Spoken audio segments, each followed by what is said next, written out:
The year was 1945. Smoke filled the skies above Berlin, a city teetering on the edge of destruction. The once mighty German war machine was now a broken, mangled thing, ground down beneath the relentless advance of the Allied forces. From both east and west, the enemy closed in, squeezing the life out of the German capital. Amidst this maelstrom of fire and steel, deep beneath the shattered streets, lay the Führerbunker. It was a place of damp concrete and flickering lights, a last bastion of hope for those who had cast their lot with the Nazi regime. But even within these subterranean corridors, despair was beginning to take hold. The air was thick with the stench of fear and the weight of inevitable defeat.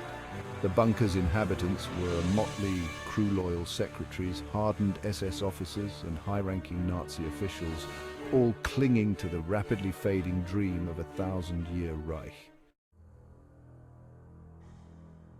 Adolf Hitler, the man who had once held the fate of nations in his hands, was now a prisoner of his own making, trapped within his underground fortress.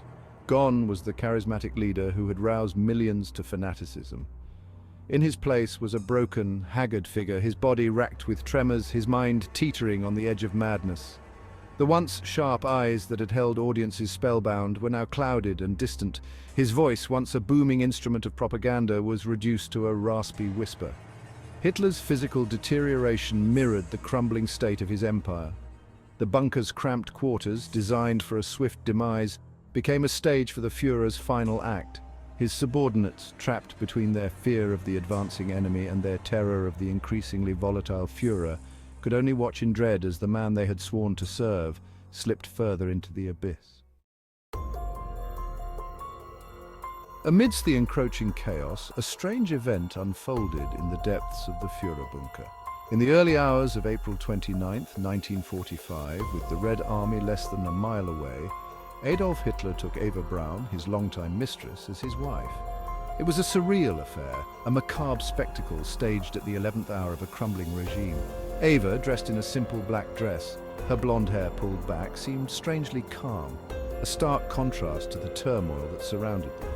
Hitler, in his military uniform, his face pale and drawn, appeared aged beyond his 56 years.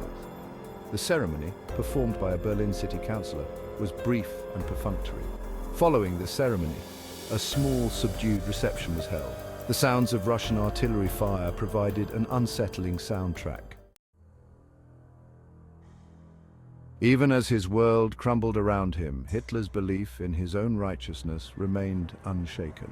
In the early hours of April 29, 1945, shortly after his wedding to Eva Braun, Hitler penned his last will and testament. It was a document that laid bare the depths of his delusion and the depths of his hatred. His words dripped with venom towards the Jews, whom he blamed for Germany's downfall, and with contempt for the German people, whom he accused of weakness and betrayal. He expressed no remorse for the horrors he had unleashed upon the world, only bitterness at his own impending defeat.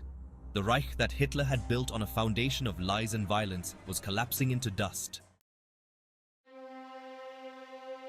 April 30th, 1945. The air in the Führerbunker was thick with tension. The Red Army was now just a few blocks away, their heavy guns shaking the very foundations of the building. In the afternoon, Hitler emerged from his private quarters, his face drawn and haggard. He gathered his remaining staff around him, bidding them a curt farewell. There were tears, expressions of loyalty, but in the eyes of many, there was also a sense of relief. Their ordeal was almost over. Later that day, Hitler retreated to his study with Eva Braun. What transpired in those final hours remains shrouded in mystery. On May 1st, 1945, the news of Hitler's death flashed around the world. For many, it was a cause for celebration, the end of a nightmare. The bodies of Hitler and Braun were hurriedly cremated in the garden of the Reich Chancellery as Soviet troops closed in. The remains were later discovered by the Russians, but the circumstances surrounding their deaths remained murky. A charred skull fragment, initially believed to be Hitler's, was later found to belong to a woman.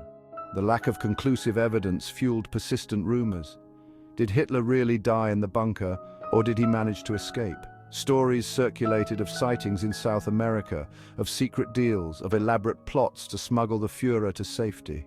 The mystery of Adolf Hitler's end continues to fascinate and disturb, a haunting reminder of the darkness that can grip the human heart.